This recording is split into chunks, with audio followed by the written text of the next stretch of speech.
power-hitting, switch-hitting second baseman who also, in a pinch, can handle shortstop. And what's not to like? How about just a complete meltdown? Good morning to you. Good Friday morning. I'm Dejan Kovacevic of DK Pittsburgh Sports, and this is Daily Shot of Pirates regression. Apparently, comes your way bright and early every weekday if you're into football and or hockey. I also offer daily shots of Steelers and Penguins where you found this. Dodgers 5, Pirates 2. That's 3 losses in the 4-game set in Los Angeles. The Pirates are headed today to Phoenix to take on the Diamondbacks over the weekend. They're 40-47. They're reeling, and they're, well, I'll use the word again, regressing. Not just as a collective. They're regressing in a lot of cases individually. And within those, a lot of cases, younger players. And the regressions have been, well, they've been gross sometimes. It's not just a matter of a player not rising above a certain level or just dropping into mediocrity or anything. It's been gross. I don't have a better word for these numbers than gross. Castro is 1 for his last 14 with 11 strikeouts, including Ks in both of his at-bats last night before he got yanked. There's nothing happening at the plate. You can just see it in his face. I've gotten to like this kid. Okay? I admire who he is. I admire his competitive spirit. He's got some fight to him. He's got some pride, and he's dying out there. I mentioned 1 for his last 14. How about 4 for his last 41 with 21 strikeouts? You could put an American League reliever up there and get better numbers than that. But on top of that, when you see him taking it out to the field, he's booting every other thing that comes his way. They keep running him back out there.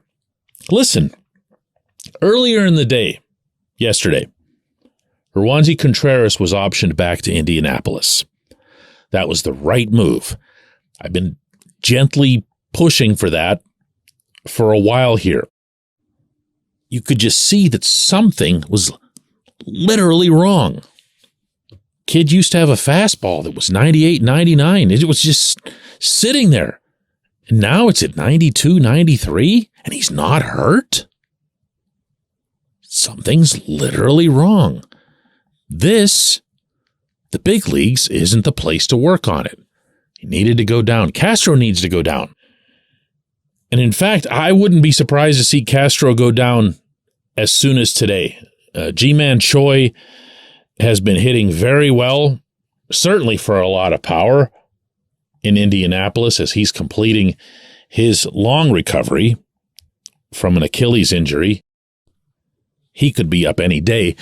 Andy Rodriguez is going to the Futures game this weekend in Seattle. After that, why wouldn't you bring him up? What would be the issue? And don't say anybody's blocking him.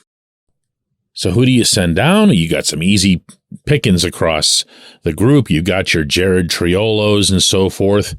But Castro is just begging for it. And I don't say that in some punitive way. You don't punish a guy by sending him back unless it's something, where there's discipline involved. And actually that did happen once to Castro. Not the phone thing, but just another general case of what they felt wasn't enough focus. This is different. This is different. He needs to get right. And on top of that, and this is the icing on this subject from my perspective, they need to figure out right now whether or not this kid's a switch hitter. Because they went into this season saying, you know what, we're going to give it a shot. We're going to let him go out there. And he didn't do it at all. He can't hit from the left side at all. Now, you can't scrap that in mid-season because now you're going to ask him to hit right-handed against right-handed pitchers, and that's not even a look that he's had for who knows how long. So what we saw in this LA series, I think, as it relates to Castro, was a last gasp. At least it should have been. It should have been. You can't keep tormenting him like this. And oh, by the way, you can't keep hurting your team's chances of winning like this. But he goes to Indianapolis, and that's where you figure out this pinch hitting thing. You can let him hit right-handed against right-handed pitchers. Who cares what happens to the Indianapolis Indians? Those games don't matter. But let him see pitchers from the right side of the plate. Let's see what he can do. Let's see if they have to postpone dropping the switch hitting until next February in Bradenton, or if they can pull it off right now and maybe he can get hot and come back and get his confidence back. Here's the thing.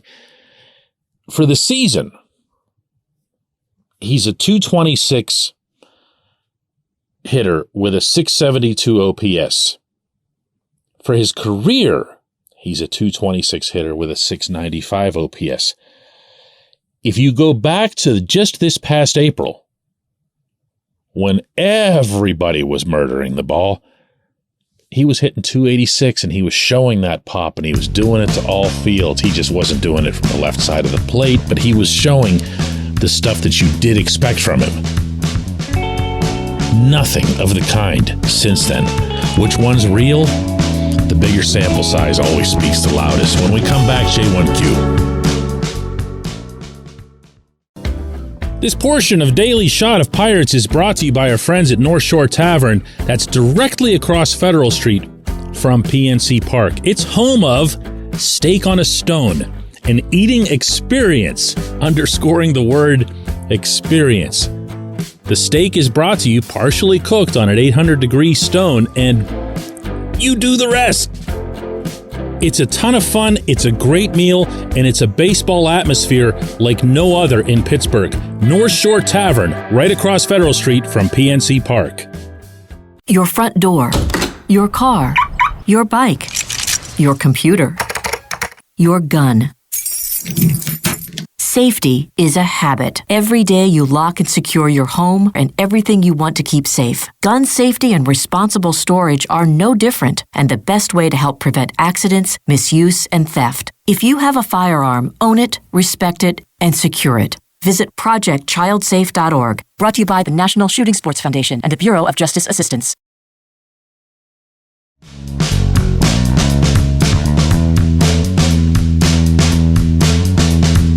Today's J1Q comes from John, who says DK Rowanzi got sent down. I can't stand this pitching coach. I can't stand the hitting coach. I fear what's going to happen when Henry Davis and Nick Gonzalez go dry. Am I out of line by thinking that things won't get better until these two guys are gone? And the two guys you're referring to, John, obviously, in order, are Oscar Marin, the pitching coach, and Andy Haynes, the hitting coach.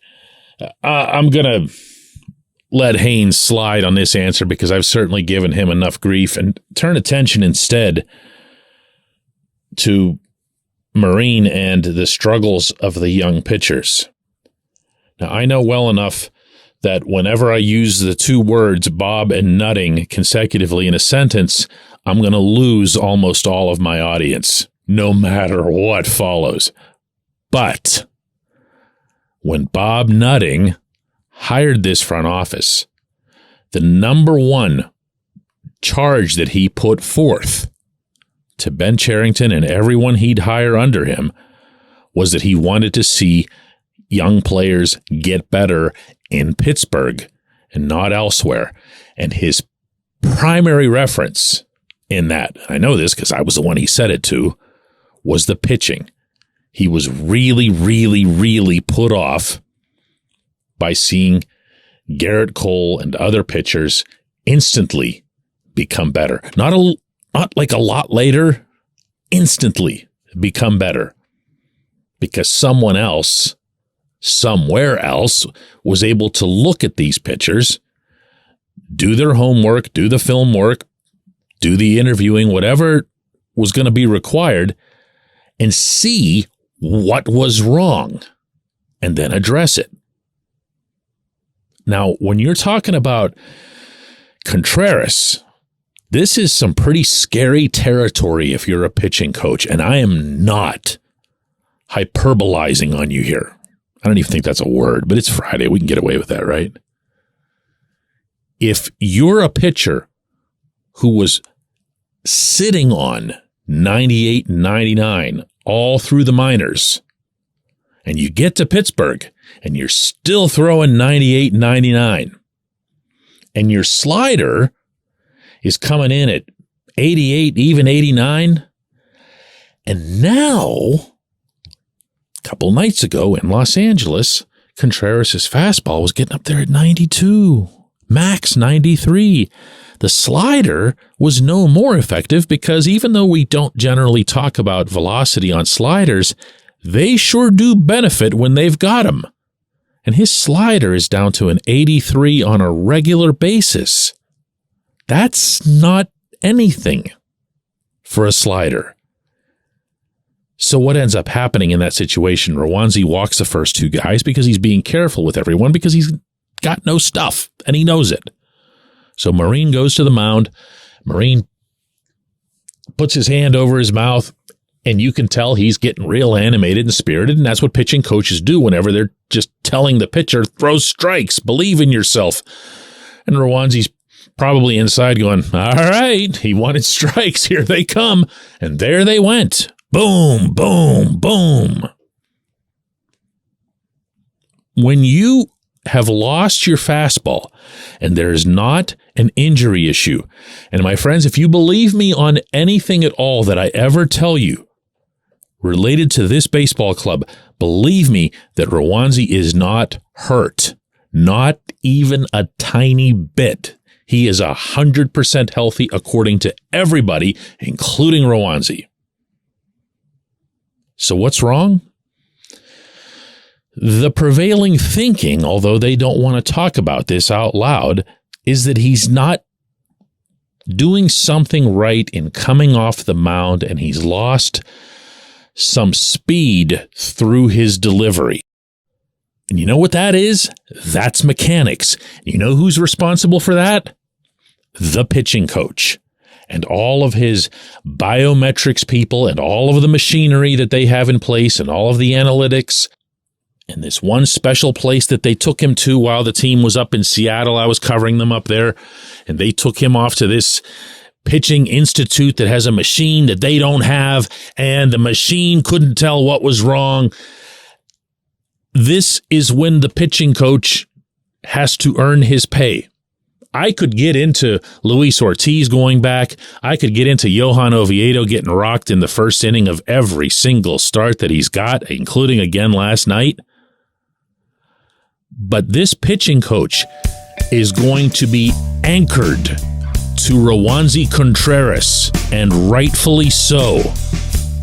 For better or worse? I appreciate the question. It was a very good one. I appreciate everyone who listens to Daily Shot of Pirates today, all week long, all season long. We'll be back Monday.